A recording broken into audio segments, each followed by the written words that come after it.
Hi guys, for today's video magluluto tayo ng adobong pusit. At ito ang mga ingredients natin. Sibuyas, garlic, patis, pusit, suka, at pepper. Yan. Tapos, magpainit tayo ng mantika. Ilagay na natin ang ating iniwang garlic. Pwede na yan, kahit di pantay-pantay ang ating garlic, tayo-tayo lang naman kakain. At ilagay na ang ating sibuyas. Malalaking hiwang sibuyas. Nasa inyo kung anong gusto nyong hiwa ng sibuyas. Pero para sa akin, kahit ano na lang kasi tayo lang naman kakain sa bahay. Yan, haluin mabuti, igisa.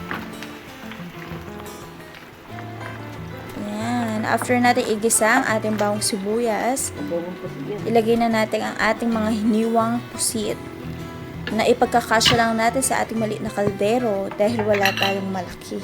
Was budget pa tayo, besh. Ilagay na ang suka, ang pepper, yan, at ang ating suka. Ay, konti pa. Dagdag pa natin suka. Tansya-tansya, bes. Yan, haluin natin mabuti para mga sangkap natin kumalat sa ating pusit. Kumapit ang lasa nito. Yan, medium cook na siya. Ang bilis, diba? At takpan natin. Maliit yung ating pantakip. Okay lang yan. Huwag na tayo mag-inerte, bes. Ayan. After na alis ang takip, mga 15 to 20 minutes lang. Malapit na maluto ang ating adobong pusit.